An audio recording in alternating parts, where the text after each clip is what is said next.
définition de f de x qui est égal à x cube moins 3x2 plus 4x moins 2, le tout sur moins x2 plus 2x plus 1. Bon, pas la peine de se fatiguer. On ne nous demande pas de factoriser, on ne nous demande pas de faire un travail sur le cube. En fait, là, on nous demande un domaine de définition. Hein. Nous, ici, on a affaire à quoi? On a affaire à un u de x sur un v de x. Voilà.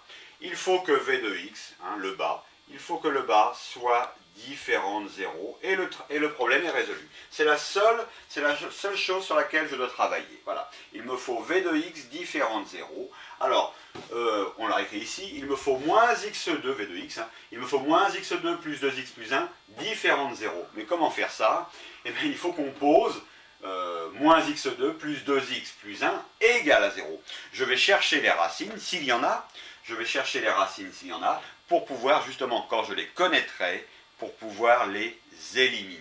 D'accord? Donc, quand le polynôme moins x2 plus 2x plus 1 est égal à 0, je fais le delta b2 moins 4ac, ça me fait donc du 2 au carré, moins 4 fois moins 1 fois 1, ce qui me fait delta est égal à 4 plus 4, donc delta est égal à 8, ce qui me fait un delta supérieur à 0, ce qui entraîne delta supérieur à 0, ce qui entraîne deux racines distinctes ou deux racines différentes, x' différent de x secondes. Bon. Par ailleurs, delta égale 8, donc racine de delta pour gagner du temps. Racine de delta, c'est du 8, c'est quoi? C'est 4 fois 2, donc c'est racine de 4 fois 2. 4 fois 2, on peut encore dire que c'est racine de 4 fois racine de 2. Hein, et racine de 4, c'est quoi? C'est 2. Ça fait donc du 2 racines de 2. Donc x' est égal à moins b plus racine de delta sur 2a. Alors moins b vaut 2, moins 2, plus 2 racines de 2, sur 2 fois moins a, sur 2 fois a, 2 fois moins 1.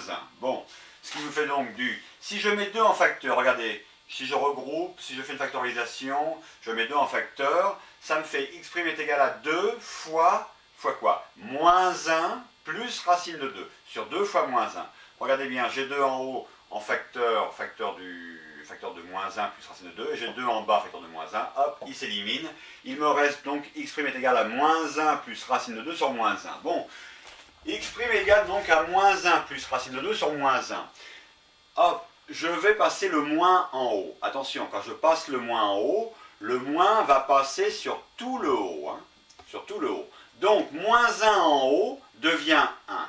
De même, plus racine de 2 devient moins racine de 2. Ça me fait donc du 1 moins racine de 2 sur quoi? Sur 1, puisque mon moins est passé en haut. Hein, puisque j'ai fait l'opération pour passer mon moins en haut, il me reste sur 1. Bon, 1 moins racine de 2 sur 1, le 1 on va l'enlever en dessous. Hein, il me reste donc du x' est égal à 1 moins racine de 2.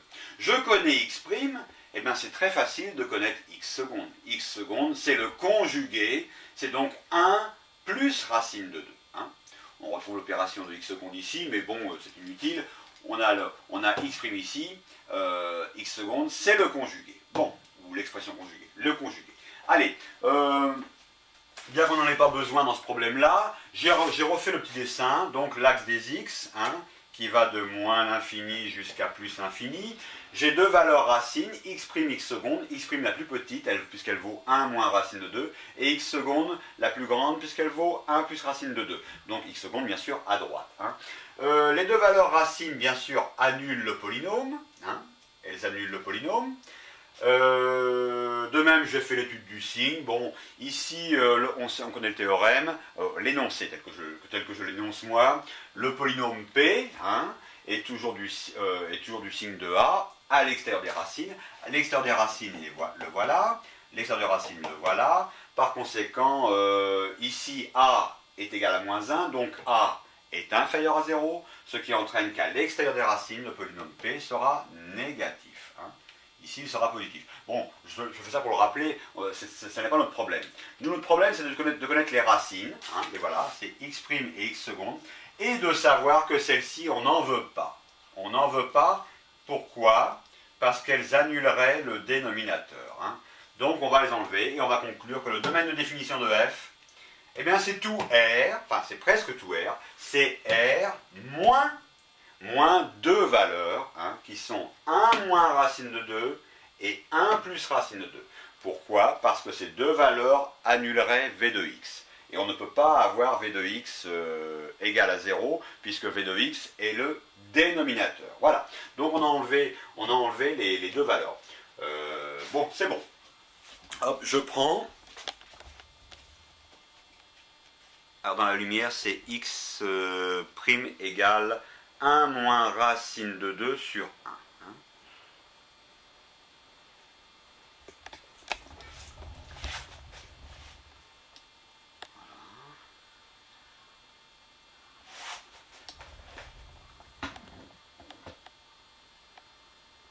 Et voilà.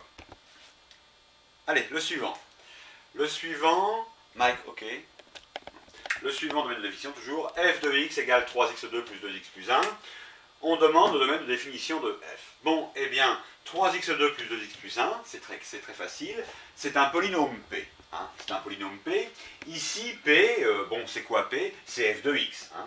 C'est notre polynôme f de x. Bon, le polynôme p, il est du type ax2 plus bx plus c. Hein. Et donc, comment dire, un polynôme du type ax2 plus bx plus c, c'est défini pour tout x. Rappelez-vous qu'un polynôme du type ax2 plus bx plus c, c'est une parabole. Hein. C'est une parabole comme ça, par exemple, ou bien comme ça. Hein. Eh bien, quel que soit x, on voit les x ici, hein, quel que soit x, hein, ici, quel que soit x, il existe une image. Hein, il existe un f de x. Et même si je vais à des kilomètres à gauche, hein, de cet x-là, hein, eh bien, cet x-là aura aussi une image très très loin, mais il rencontrera la courbe très très loin, et on renverra, de ce point de courbe, on renverra parallèlement à l'axe d'abscisse, et on trouvera une valeur en f de x. Hein.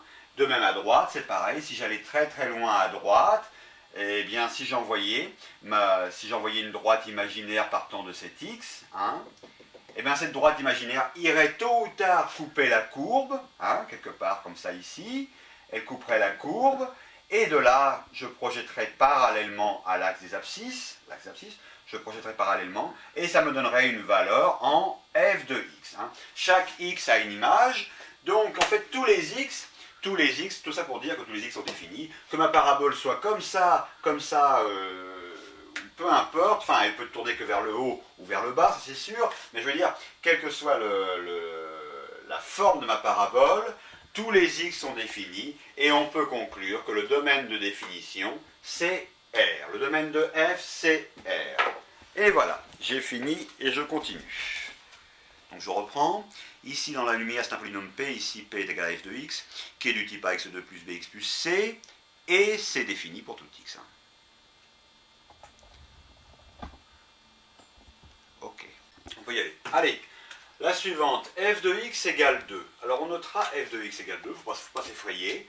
2, c'est une constante. Ça veut dire que quel que soit x que j'injecte dans la fonction f de x, eh bien le résultat sera 2. Alors on me demande le domaine de définition. J'ai déjà répondu en disant quel que soit x que j'injecte, ça donnera résultat 2. Ça veut dire qu'en fait que tous les x vont être définis. Bon, alors d'abord voyons un peu ce que ça veut dire f de x égale 2. En fait on appelle souvent c'est une droite, hein, f de x égale une constante, c'est une droite. On appelle souvent cette droite plutôt y de x égale 2. Mais là, on peut très bien l'appeler f de x. On n'a pas parfaitement le droit de l'appeler f de x, g de x, h de x. Bon, mais souvent, on utilisera la notation y de x pour désigner les droites. Hein. Donc, y de x égale f de x égale 2. Et bien voilà, c'est une droite qui va couper l'axe des ordonnées, l'axe des f de x, en deux. Hein. Ici, voilà, j'ai 1, 2. Eh bien, la droite est donc parallèle à l'axe des abscisses. Et voilà, cette droite passe là. Ça veut dire que quel que soit x, hein, comme je l'ai dit au début, quel que soit x, hein, en plus l'infini ou en moins l'infini, eh bien, il aura pour image 2. On voit celui-là, c'est pareil. Hein. Il aura pour image 2. Donc, en fait, quel que soit x est défini. Par conséquent, le domaine de définition de f, c'est R. Voilà, tout R. Bien, la suivante. Allez, f de x égale 2x moins 1. Alors là, c'est pareil, on aurait pu dire, on on reconnaît l'écriture d'une droite. Hein. C'est du AX plus B. Hein. Attention, pas moins B. Hein. C'est parce qu'il y a moins 1 qu'il faut écrire moins B. Non, c'est du type AX plus B. Hein. Avec B égale moins 1. Voilà. Donc on reconnaît à l'écriture d'une droite, on aurait pu tout aussi bien l'appeler Y de X. Hein. C'est une droite oblique. Hein. On coupera l'axe des ordonnées en moins 1. Et on coupera aussi l'axe des abscisses en la valeur 1,5. Hein. Si je ne me suis pas trompé, j'ai fait le calcul de tête. Bon, ben, peu importe. Que ce soit cette droite-là, que ce soit exactement cette droite-là, ou que je me sois trompé dans le calcul rapidement de tête, peu importe. Toute droite, hein, oblique, hein, quels sont les x définis hein, quels sont les x définis? Eh bien, c'est tous les x. Tous les x de moins l'infini jusqu'à plus l'infini. Tous ces x-là vont rencontrer la droite et ils iront recouper l'axe des ordonnées et donc ils auront une image. Tous les x auront une image. Celui-là aura, cet x-là aura pour image, voilà, ce f de x. Cet x-là aura pour image cet f de x, hein, et ainsi de suite. Hein. On retrouve le vocabulaire image, antécédent. Hein. Les x, ce sont les antécédents. Les f de x, ce sont les images. Hein. Bon, donc le domaine de définition de la fonction f de x, qui aurait très bien pu s'appeler y de x, eh bien c'est R. Voilà, c'est fait, c'est R. Et maintenant, on passe à la suivante. Alors là, j'ai refait le schéma. On avait plusieurs questions. F de x égale log de x, domaine de définition. F de x égale log de u de x, domaine de définition. F de x égale exponentielle de x. Et f de x égale exponentielle de u de x. Alors, on commence par les logs. Voilà la courbe. Pour l'instant, on n'a pas encore travaillé dessus. Toi, Yannick, sans doute. Mais Marcel, je ne pense pas que tu aies commencé. Mais bon, ça introduira le sujet un peu. Voilà la courbe de log de x. Quels sont les x définis? Si on a bien compris le principe du schéma, quels sont les x définis? Ce sont les x qui permettent à la courbe d'exister. Autrement dit, regarde bien, tous ces x-là permettent à la courbe d'exister. Hein. Et tous ces x-là, bien sûr, ont une image, hein, etc. Bon, par contre, on notera que en x égale, là, on notera que la courbe va se rapprocher toujours de l'asymptote. L'asymptote, c'est la droite en noir. Hein. Elle va toujours se rapprocher de l'asymptote sans jamais la toucher. Il y aura toujours une petite différence. C'est ce qu'on appellera l'infiniment petit. Hein. Rappelez-vous, vous allez me dire c'est impossible. Hein. Rappelez-vous, si j'ai un nombre petit, par exemple, hein, eh bien, je peux toujours devenir plus petit. C'est-à-dire grandir le nombre. Regardez, je grandis le nombre, je mets plus de 0, mais en fait, mon résultat est beaucoup plus petit. Et je peux aller ainsi indéfiniment. Je peux avoir 0, et des kilomètres de 0, avec après, à la fin, un 1, par exemple, ou un 2, ou un 3, peu importe, ça voudra dire que ça n'est pas 0. Hein. Donc je peux aller toujours vers l'infiniment petit, et il n'y a pas de fin à ça. Et en fait, c'est ce que veut dire le dessin ici. Hein. En fait, la fonction log va toujours se rapprocher de l'asymptote, mais sans jamais la toucher. Par conséquent, on aura toujours une petite différence, et plus je vais descendre, plus la différence deviendra petite, plus la différence s'amoindrira. Mais on n'atteindra jamais le 0. Par conséquent, la courbe ne touchera jamais l'asymptote. Voilà. Donc, ce qui veut dire aussi que pour x égale 0, regardez bien, pour x égale 0, on n'est pas défini. Hein. Après 0, on est défini. Avant 0, on n'est pas défini. Regardez bien, la courbe rouge, il n'y a pas de courbe rouge. Hein. La courbe log, c'est la courbe en rouge. Hein. La courbe verte, c'est la courbe exponentielle. Hein. Donc, avant 0, on n'est pas défini, il n'y a pas de dessin de courbe. À 0, il n'y a pas de dessin de courbe. On commence après 0. On peut donc dire que log de x, le domaine de définition de log de x, le d de f, eh bien c'est égal, on va l'écrire ici, le d de f pour log de x, c'est égal à r plus, attention il manque quelque chose, r plus, ça comprend 0, il faut r plus étoile. Voilà, R plus étoile, et là le domaine est complet. Hein. Bon, alors pour log de U de x, bah, on ne connaît pas U de x. Hein. Ça peut être un quotient, ça peut être un polynôme en ax2 plus bx plus c, ça peut être une valeur absolue, ça peut être bien des choses. Hein. Mais il y a une chose qui est sûre, hein, bien qu'on ne sache pas ce que vaut U de x ici, c'est qu'il y a une relation. Il y a une relation entre petit x variable et U de x fonction. U fonction de x. Il y a une relation quand même, n'oubliez pas, c'est que l'un et l'autre, hein, l'un et l'autre sont des nombres. Voilà, l'un et l'autre. Hein. X variable est un nombre qui varie bien sûr, et U de x, c'est U fonction de petit x, c'est aussi un nombre qui varie en fonction de x. Hein.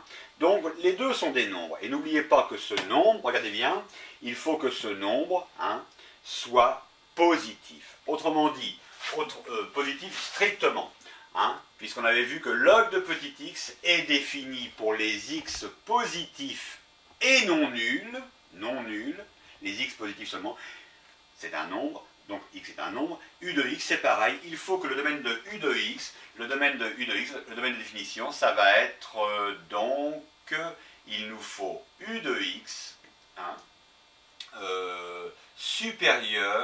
strictement supérieur à 0. C'est ce qu'il nous faut. Hein. Autrement dit, il nous faudra les x qui font que U de x soit strictement supérieur à 0. Hein.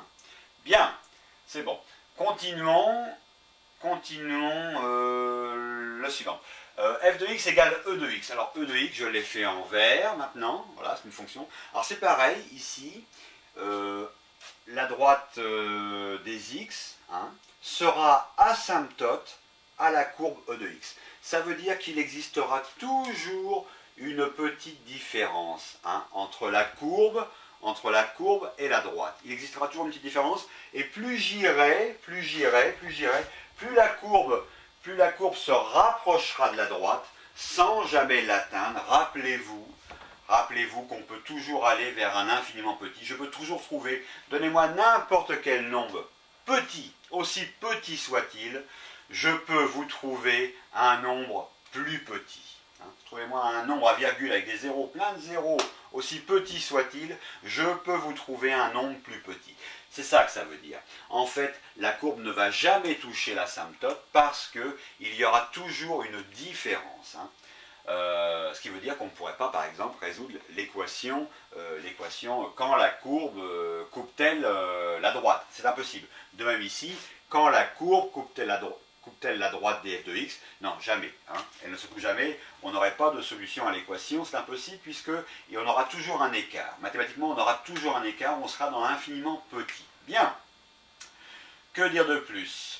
Donc, c'était bon pour vous rappeler que cette courbe exponentielle de x se rapproche indéfiniment de la droite des x, sans jamais la toucher. Bon, maintenant notre question, c'est le domaine de définition de exponentielle de x.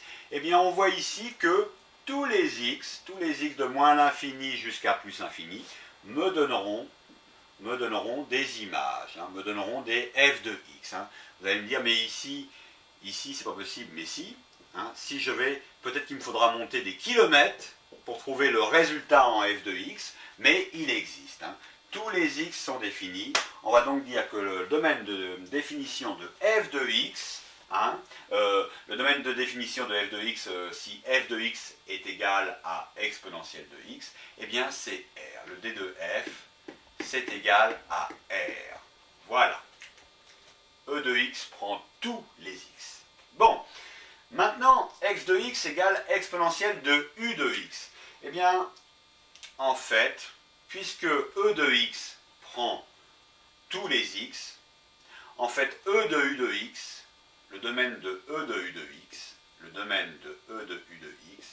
ça va être égal, en fait, au domaine de u de x.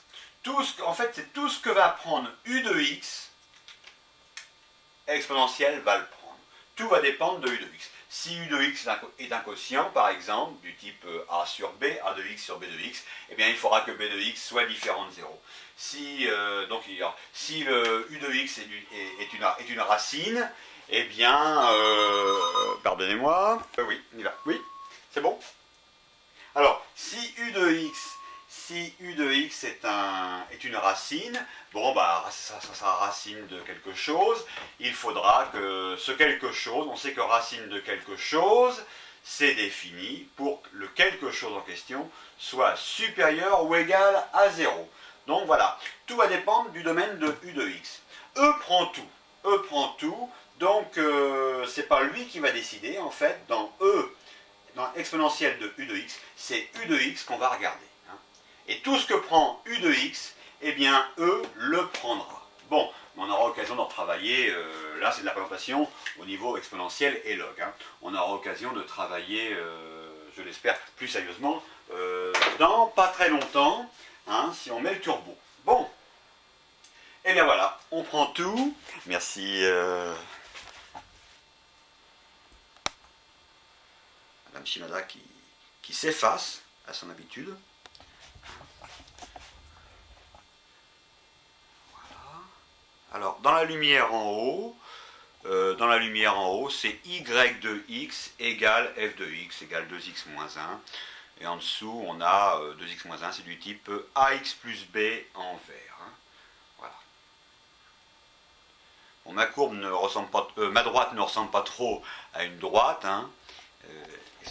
Excusez le manque de précision du dessin, mais c'était une droite. Hein. C'était quand même une droite. Ici, oui, bon, voilà la fonction y de x égale f de x égale 2, la constante. Voilà. Bien. Allez, le suivant. Exercice suivant, montrer que x³ moins x2 moins 4x plus 4 sur x moins 2 est égal à x2 plus x moins 2. Alors on se rappelle, montrer que, attention, ça n'est pas une équation. Non, ça n'est pas une équation, hein. On ne nous demande pas une équation, on nous demande de montrer que le membre de gauche est en fait toujours égal au membre de droite. Alors la méthode facile, qu'est-ce qu'on va faire pour montrer ça? On va faire la division euclidienne. Hein. On va diviser le haut, x³ moins x2 moins 4x plus 4, divisé par x moins 2. Hein. Alors je l'ai fait ici, on y va, on voit que je vais multiplier x ici par quoi pour avoir du x³. Je vais multiplier x par x2. x2 fois x, x³. x³, je l'emmène, il devient moins x³. Hein. De même, x2 fois moins 2, ça me fait moins 2x2 qui devient plus 2x2, hein, signe opposé. Bon, après je fais la somme, x³ moins x³, hop, ça s'élimine. Il me reste moins x2 plus 2x2, il me reste du x2. N'oubliez pas de descendre aussi ça. Hein. Donc il me reste du x2 moins 4x plus 4. Bon, et je fais rebelote, je recommence. Alors, par quoi est-ce que je vais multiplier x? Par quoi est-ce que je vais multiplier x, ici? Par quoi? Pour avoir x2. Eh bien, x fois x, ça me fait x2 qui devient moins x2. Hein. Et après, x fois moins 2, ça fait moins 2x qui devient plus 2x. Allez, les deux, je fais la somme. Moins x2 plus x2 s'élimine, il me reste moins 4x plus 2x, il me reste moins 2x, n'oubliez pas de descendre le 4, moins 2x plus 4, et ainsi de suite. Hein. Et ainsi de suite, et on arrive à 0. Donc là, il n'y a pas de reste. Hein. Il n'y a pas de reste puisqu'on tombe sur 0. Qu'est-ce que ça veut dire? Qu'est-ce que ça veut dire au fait qu'on ait un résultat, qu'on n'ait pas de reste? Ça veut dire que x, et regardez bien, ça veut dire que x égale 2, attention, pas moins 2, hein. Ça veut dire que x égale 2 est racine, du polynôme cube. Hein. D'accord? Le fait qu'on n'ait pas de reste, c'est-à-dire qu'il nous reste, enfin, le fait que le reste vaille 0, veut dire que x égale 2 est racine de ce polynôme cube. Bien. Alors, maintenant, on l'a fait comme ça, on a retrouvé le résultat, regardez bien, x2 plus x moins 2, c'est bien le résultat qu'on nous demandait. On nous demandait de montrer que ce machin au cube sur ce truc en x-2, en degré 1, de montrer que c'est égal à x2 plus x-2. On retrouve bien le résultat ici, x2 plus x-2. Bon, mais c'est peut-être pas la manière dont les profs aimeront que vous fassiez la chose, donc on va le faire à la manière plutôt des profs, c'est-à-dire on va se servir de l'identification. Voilà, on va se servir de la méthode de l'identification. Identification. Alors, on repart, on a notre x cube moins x2 moins 4x plus 4 sur x moins 2, et on nous demande de montrer que c'est égal à x2 plus x moins 2. Alors, x cube moins x2 moins 4x plus 4, pour aller plus vite, je vais l'appeler u de x. Hein. Ça, c'est u de x, c'est le numérateur. Hein. U de x qui est toujours sur x moins 2. À droite, je reprends ce que j'avais à droite, j'avais x2 plus x moins 2, x2 plus x moins 2, et je vais multiplier par x moins 2, à condition de diviser par x moins 2. Et regardez bien, je ressemble à gauche et à droite, pour le bas, se ressemblent. Hein. Oui, les bas se ressemblent. Hein. Bon, maintenant en haut, je vais développer x2 plus x moins 2 fois x moins 2, eh bien, ça me fait du x2 fois x, x cube, x2 fois moins 2, moins 2x2, x fois x, x2, x fois moins 2, moins 2x, enfin moins 2 fois x, moins 2x, et moins 2 fois moins 2, plus 4. Bon, maintenant je vais simplifier, le tout sur x moins 2. Hein. X cube, il n'y en a qu'un terme en x cube, bon, ça fait x cube. Moins 2x2 plus x2, ça me fait du moins x2. Moins 2x moins 2x, ça me fait du moins 4x. Plus 4, le tout sur x moins 2. Et regardez bien, j'arrive, en partant de ce que j'avais à droite ici, à x2 plus x moins 2, j'arrive à ça, qui est, à droite, j'arrive à ça à droite, qui est ce que j'avais ici à gauche. Voilà, ça y est. On a montré qu'effectivement, x cube moins x2 moins 4x plus 4 sur x moins 2 est égal à x2 plus x moins 2. Puisqu'on arrive, si je mets au même dénominateur à gauche, à la droite, si je mets au même dénominateur à droite que celui que j'ai à gauche, en fait je retrouve mon polynôme cube le même. Hein. Bien, c'est bon, c'est fini. Hop. Oui, mais je n'en ai pas besoin. Alors là sous la lumière c'est x moins 2. Oui, j'avais voulu réécrire ici le polynôme, mais c'est inutile, je l'ai expliqué.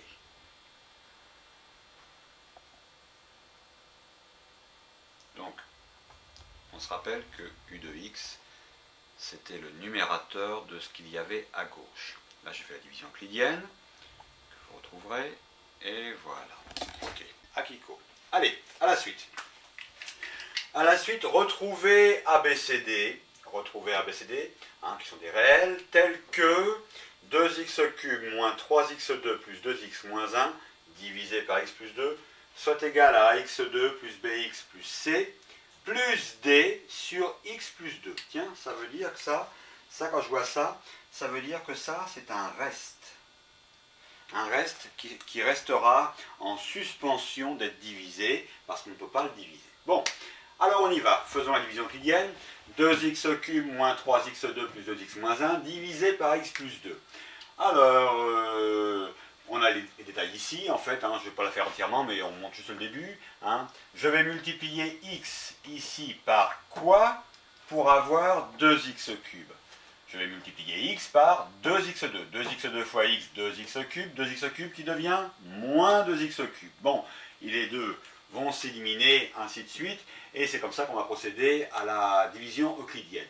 Hein, jusqu'à la fin, on voit que tout va s'éliminer, ainsi que ça, et on arrive sur moins 33. Moins 33, bien sûr, on ne peut pas diviser par x plus 2. Pourquoi? Parce que ici, c'est un polynôme de degré 0. N'oubliez pas que moins 33, c'est fois x à la puissance 0. X à la puissance 0, ça fait 1. Donc on voit que le degré de ce polynôme, x puissance 0, est de degré inférieur à celui-là, qui est en fait x, ça veut dire x puissance 1. Donc on ne peut plus diviser ici, étant donné que le degré ici est inférieur strictement au degré du diviseur, on ne peut plus diviser. Par conséquent, on appelle ça le reste. Alors, comment va-t-il s'écrire ce reste? Eh bien, ça veut dire que la division de mon polynôme cube divisé par x plus 2 est égale, la division du cube, du polynôme cube divisé par x plus 2, c'est égal au quotient, c'est-à-dire à 2x2 moins 7x plus 16, on est d'accord, 2x2 moins 7x plus 16, plus le reste qui est en suspension d'être divisé, donc si vous voulez, plus moins 33 sur x plus 2. C'est une écriture, on aurait pu l'écrire aussi directement, plus moins c'est moins, on aurait pu écrire directement moins 33 divisé par x plus 2. Bon, ok, maintenant on continue. Une petite question en passant. Est-ce que l'élément ici est racine? Quel élément d'abord? L'élément 2? Sûrement pas. On sait qu'on écrit, quand on a une racine dans un polynôme, on sait qu'on l'écrit sous la forme x moins. Alors x plus 2, ça veut dire quoi? Ça veut dire x moins moins 2. Donc si moins 2, si on parle de la racine, on ne parlera pas de 2 racines, on parlera de moins 2 racines. Si moins 2 est racine, s'il y a une racine ici, elle s'appelle moins 2. Alors, est-ce que moins 2 est racine? Bien sûr que non. Est-ce que moins 2 est racine du polynôme cube? Bien sûr que non. Pourquoi? Parce qu'on a un reste.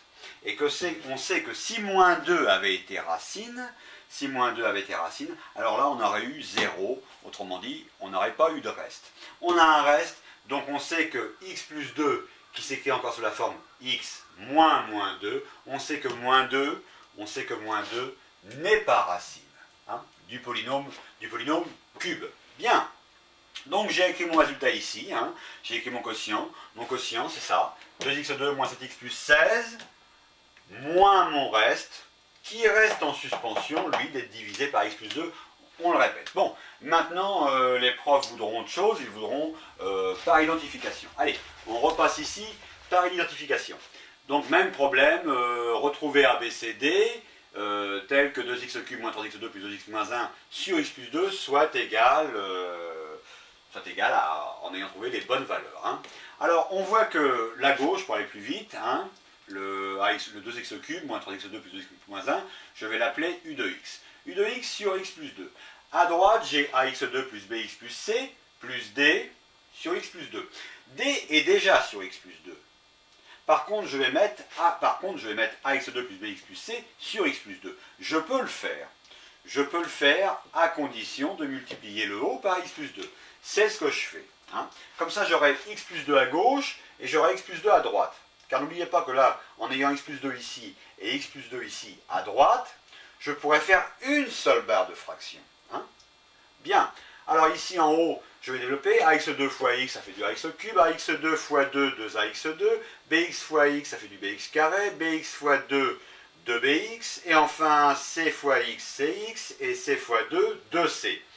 2c plus d. Parce que maintenant je suis sur x plus 2, je fais une seule barre de fraction, une seule barre de division, le tout est sur x plus 2, donc mon calcul se termine par 2c plus d, je n'oublie pas de rajouter d. Bien. Alors, les lignes d'en dessous, eh bien je vais regrouper, je vais dire que u de x sur x plus 2 c'est égal à, alors, les termes en cube, j'en ai qu'un seul, c'est ax cube, bon il reste là, bien, pas de problème. Maintenant les termes en x2, tiens, les voilà, j'ai fait une flèche, x2, x2. Je veux faire une factorisation par groupement, dire que j'ai x2 dans les deux petits termes là, donc je veux faire du x2 fois quoi? Fois 2a plus b. Allez, x2 fois 2a plus b. Bon, à la suite, les termes en x, x, c'est celui-là et celui-là. Bon, j'ai x fois c, j'ai x facteur de c et j'ai x fois facteur de 2b. Je peux donc dire que ça me fait du x fois 2b plus c. De même à la suite, il me reste 2c plus d. Bien, le tout divisé par x plus 2. Et maintenant, je vais procéder par identification. Allez, mon terme en ax cube. Alors c'est plus facile. Ax cube est égal à quoi? Ax cube est égal à 2x3. Que vaut A? On y va, on va ici. Alors, ax cube est égal à 2x cube. Ce qui entraîne que A, regardez mon x cube, je vais l'emmener en dessous. Ce qui entraîne que A, parce que c'est A que je cherche ici, A est égal à 2x cube sur x cube. Les x cubes vont s'éliminer, enfin vont se diviser. Il va me rester A égale 2. Voilà, j'ai trouvé A. Est-ce que c'est vrai? Bah, vérifions. Regardez, A égale 2. Par ma division euclidienne, je retrouve A égale 2. Donc, apparemment, ça parvient. À la suite, je vais m'occuper des termes en x2. Regardez, j'ai x2 fois facteur de 2a plus b. Le terme en x2, ici, il vaut moins 3. N'oubliez pas le moins, hein, moins 3. Il vaut moins 3. Hein, moins 3x2. Donc, x2, 2a plus b égale moins 3. Et retrouvons-le. 2a plus b fois x2 est égal à moins 3x2. Je vais enlever le x2, je vais le passer en dessous, bien sûr, parce que je cherche 2a plus b, et même exactement je cherche b. Ça fait donc du 2a plus b égale moins 3x2 sur x2, puisque le x2 est allé en dessous. Hein. Les x2 se divisent, il me reste du moins 3. Donc 2a plus b égale moins 3. Ce qui entraîne, mais A, je connais A déjà maintenant, je connais A. Ce que je veux, mon inconnu, c'est B, c'est celle-là, mon inconnu. Donc je laisse B tout seul, à gauche, et je passe mon 2A, ne donnez pas encore à A sa valeur numérique, c'est beaucoup plus dur, donc laissez sa valeur en lettres, et amenez 2A de l'autre côté, qui deviendra moins 2A. Donc, B est égal à moins 3, moins 2A. Bon, B est égal à moins 3, moins 2, moins 2A, moins 2, fois A qui vaut 2. Allez, B est égal à, alors moins 2 fois 2, moins 4, moins 4, moins 3, moins 7. B égale moins 7. Est-ce que c'est vrai? Vérifions. Regardez. B égale moins 7. Ça joue. Bien. Continuons. Ici, maintenant on arrive au terme en X. On a 2B plus C fois X et on a 2X. Donc, 2B plus C fois X est égal à 2X. 2 fois X, 2X. Hein. Pareil, je vais enlever le X, le mettre en dessous. Ça fait donc du 2B plus C égale 2X sur X. Les X s'éliminent, il me reste 2B plus C égale 2. D'où B, je connais. Donc B, je vais le mettre à droite. C'est C, mon inconnu, que je vais laisser à gauche. Donc C est égal à 2. 2B est devenu moins 2B. C est égal à 2, moins 2B. Ce qui entraîne que C est égal à 2, moins 2 fois B. Que vaut B? On a dit B vaut moins 7. Ça fait donc moins 2 fois moins 7. Ce qui nous fait donc en tout, moins 2 fois moins 7, moins 14. Moins 2 fois moins 7 plus 14. 14 plus 2, 16. C égale 16. Regardez bien. C égale 16. Ça y est, on l'a. C égale 16. Pour l'instant, on ne s'est pas trompé. Allez, il nous reste maintenant à chercher le nombre, car regardez ici, on a un nombre qui s'appelle moins 1. Attention, le nombre c'est pas 1, c'est moins 1. Quel est ce nombre moins 1? Eh bien en fait c'est 2c plus d. Voilà, on n'a pas d'x ici, on a x puissance fois x puissance 0 et x puissance 0. Voilà le nombre, c'est 2c plus d. Attention, ça n'est pas d tout seul, non. C'est tout ce qui n'est pas fois x, c'est donc 2c plus d. Voilà le nombre. Donc 2c plus d, on l'a dit, est égal au nombre moins 1. C, je connais. C'est d mon inconnu. C'est donc d que je laisse à gauche, et mon 2c, je le ramène à droite. Donc d devient égal à moins 1. 2c est passé à droite, il devient moins 2c. Donc d égale moins 1 moins 2c. D égale moins 1 moins 2 fois c fois 16. Moins 2 fois 16, moins 32, moins 32, moins 1, moins 33, d égale moins 33. Est-ce que c'est vrai? Ah, il n'y est pas. Bien sûr qu'il n'y est pas parce que d est le reste. Voilà, le voilà mon d. Hein? Mon petit d, le voilà, c'est mon reste qui reste en suspension d'être divisé par x plus 2 puisqu'il ne peut pas être divisé par x plus 2. Voilà, on a retrouvé donc par le résultat par identification. Bon, on s'aperçoit que par identification, c'est très long. Hein. Alors, par exemple, au bac, ou à la maturité, comme vous appelez en Suisse, si on ne vous impose pas, au moment du bac, si on ne vous impose pas de méthode pour retrouver un résultat de ce genre, il vous sera très nécessaire pour gagner du temps de vous servir de la division euclidienne, qui va quand même plus vite. Hein, à condition qu'on ne vous impose pas de méthode de résolution. Hein. Si on vous demande par identification, alors surtout ne faites pas la division euclidienne, parce que votre prof, le prof qui vous corrigera, vous comptera faux. Hein. Si on vous impose une méthode de travail, vous devez vous servir de la méthode du travail qu'on vous demande. Hein. Maintenant, si on vous laisse libre, bon, il est évident que la division euclidienne est vraiment très rapide par rapport à l'identification. Hein. Allez, la suivante. Effectuer la division euclidienne de 2x³ moins x2 moins 18x plus 9 sur x moins 1. Alors là, on vous demande de faire la division euclidienne, donc on va le faire ensemble. Alors, il faut donc diviser 2x³ moins x2 moins 18x plus 9, divisé par x moins 1. On y va. Il faut que je ressemble à 2x³. Je vais multiplier x par quoi ici pour avoir 2x³? Forcément par 2x.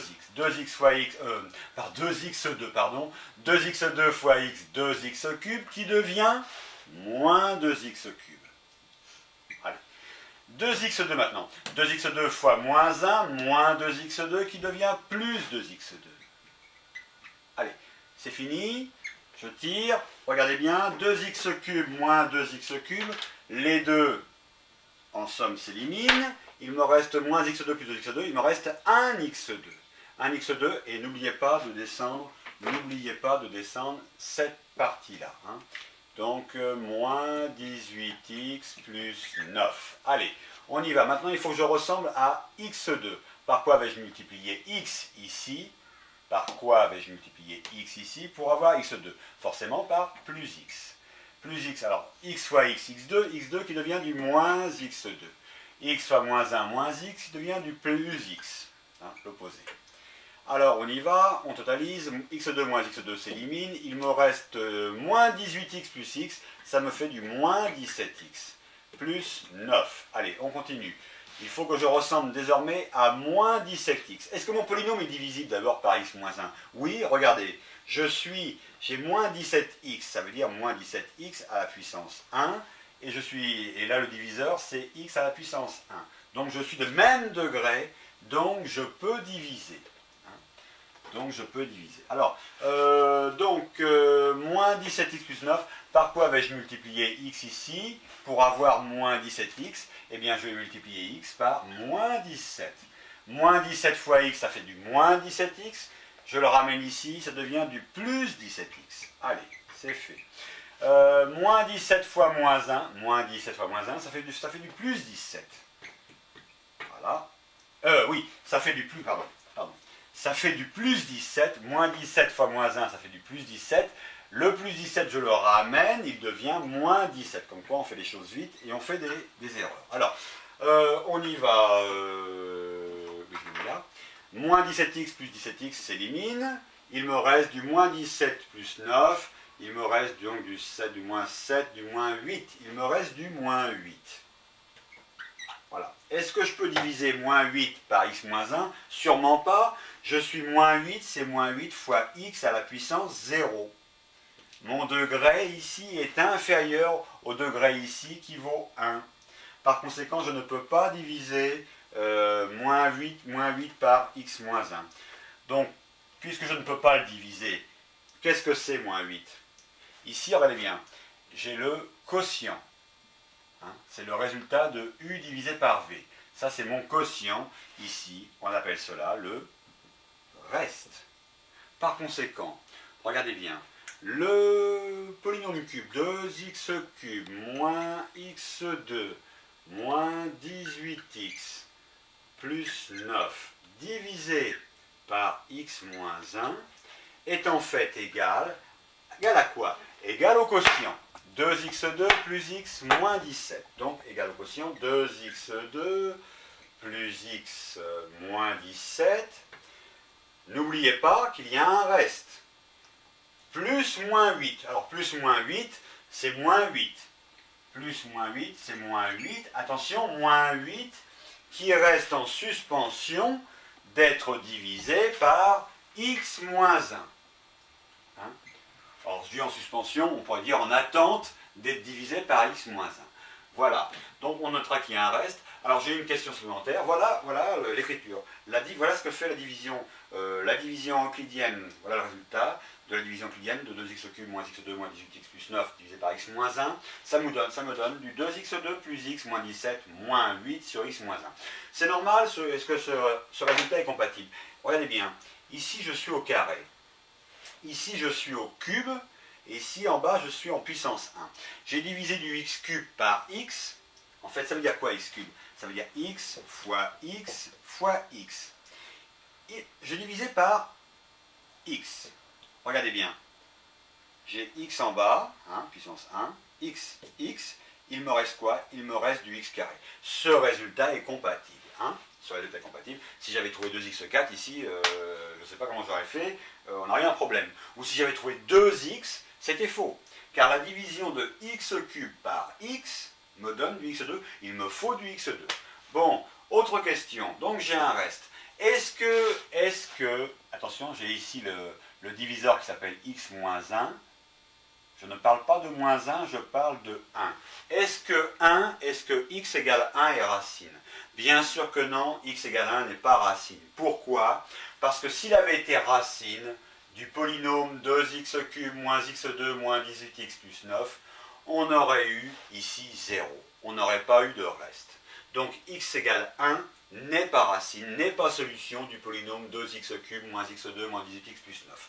Voilà, c'est bon. On a fini.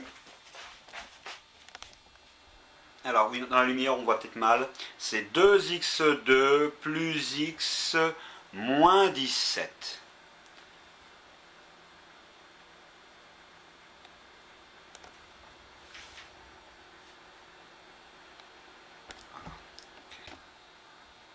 Allez, à la suite, mise en équation, déterminer la fonction parabolique passant par les points A, 2, 1, B, 3, 0 et par l'ordonnée à l'origine M, 0, 1.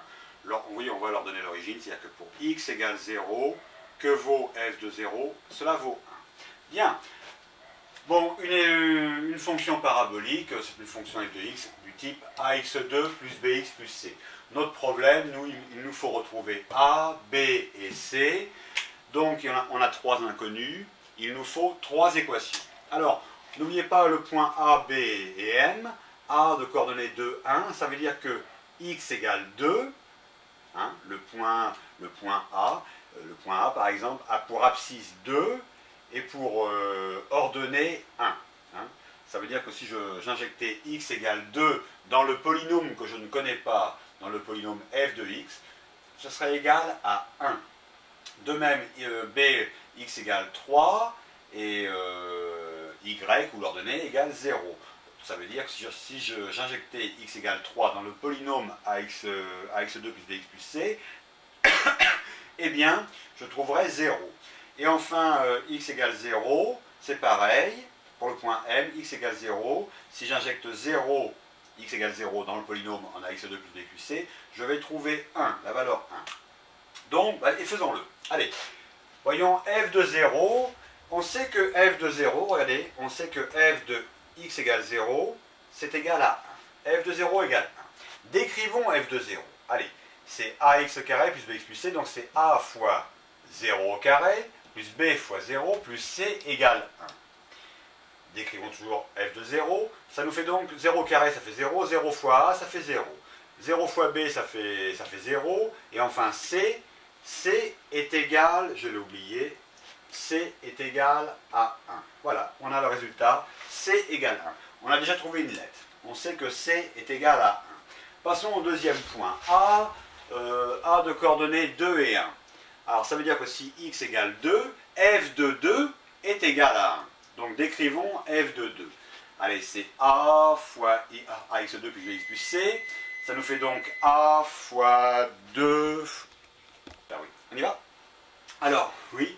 Donc f de 2, si je décris f de 2, ça me donne donc du ax2 plus bx plus c, ça fait donc du a fois 2 au carré, plus b fois 2, plus c égale 1, n'oubliez pas. Donc 2 au carré, ça fait 4, 4a, et 2 fois b, 2b, égale 1. Le c, je connais. Je le passe de l'autre côté, il devient moins c. Ce qui me fait donc 4a plus 2b égale 1 moins c, c valant 1. C valant 1, ça me fait du 1 moins 1, ce qui me fait donc du 0. Donc j'arrive à une première équation, en ayant décrit f de 2, ça m'a déterminé une première équation, 4a plus 2b égale 0. Voilà, j'ai une première équation, j'ai deux inconnus. Il me faut donc une deuxième équation avec a et b, de manière à pouvoir créer un système et pouvoir résoudre le système. Donc j'ai une première équation, on va l'appeler l'équation 1, 4a plus 2b égale 0. Prenons le B, prenons le point B. Le point B, le point grand B, il a pour coordonnées 3, 0, ça veut dire que f de 3, de x égale 3, f de 3, est égal à 0. Bon, décrivons f de 3, c'est ax2 plus bx plus c, donc a fois x égale 3, a fois 3 au carré, plus b fois 3, plus c égale 0. N'oubliez pas le 0 ici. D'où ça nous fait 3 au carré, 3 fois 3, 9, 9a, plus 3b égale, le c je connais, donc le c n'est pas une inconnue, par conséquent je vais passer mon plus c de l'autre côté qui devient un moins c. 9a plus 3b égale moins c, autrement dit, en ayant décrit f de 3, j'arrive à 9a plus 3b égale moins c, c valant 1, donc moins c égale moins 1. C'est mon équation 2, regardez bien, j'ai mon équation 1, 4a plus 2b égale 0, j'ai mon équation 2, 9a plus 3b égale moins 1. Je vais faire un système. Hop, ça y est, j'ai mon système. J'ai réuni l'équation 1 et l'équation 2. Et je vais travailler dessus. Alors la première, c'était 4a plus 2b égale 0. Et la seconde, 9a plus 3b égale moins 1. Bien. Alors maintenant, équation 1, équation 2. Je vais faire l'équation 1. Je vais multiplier l'équation 1 par 3. De même, je vais multiplier l'équation 2 par moins 2. Pourquoi? Mais c'est de façon à éliminer une inconnue. Alors, regardez bien, si je multiplie l'équation 1 par 3, 3 fois 4, 12a. Enfin, 3 fois 4a, 12a. 3 fois 2b, plus 6b.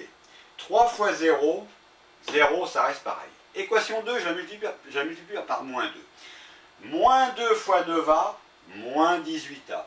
Moins 2 fois 3b, moins 6b. Moins 2 fois moins 1, plus 2. Voilà. Maintenant, je vais faire la somme de la première ligne, de la ligne du haut. La ligne du haut, c'est tout ça. C'est 12a plus 6b égale 0. Je vais faire la somme, je vais ajouter ça, à la ligne du bas.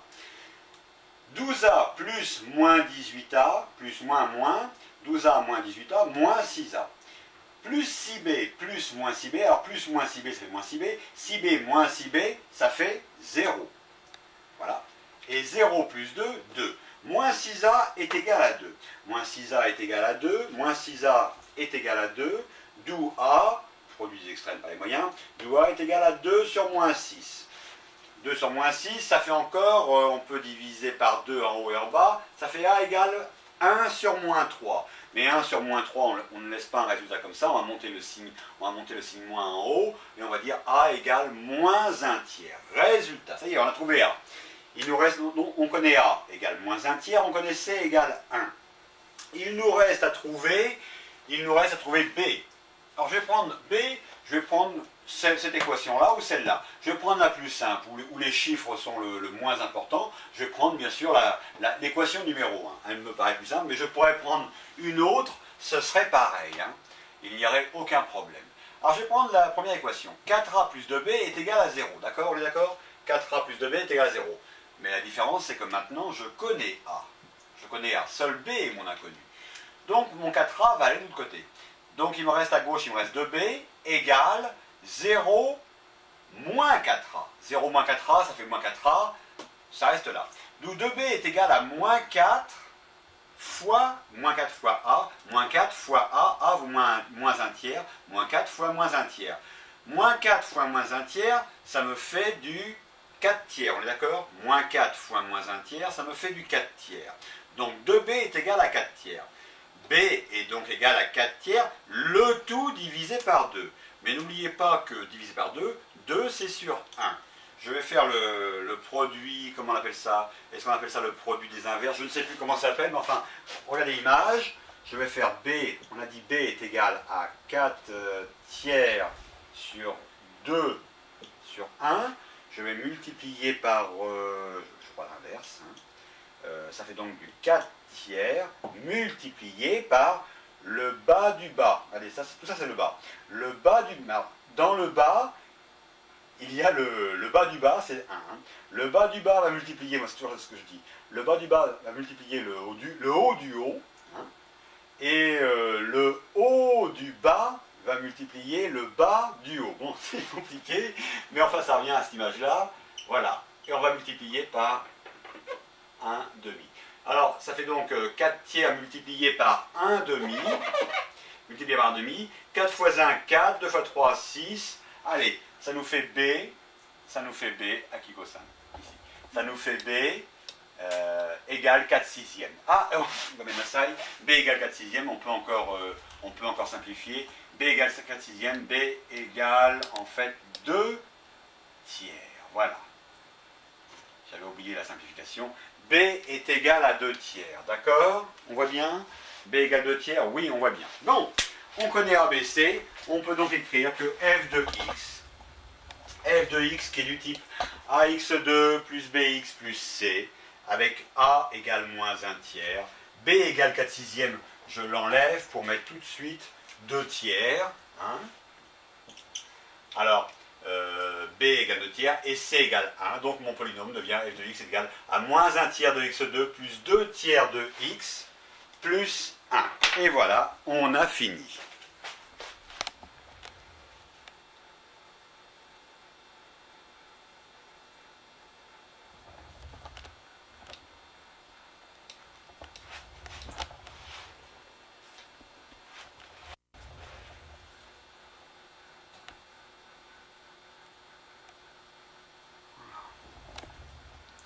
Dans la lumière, c'est f de 2.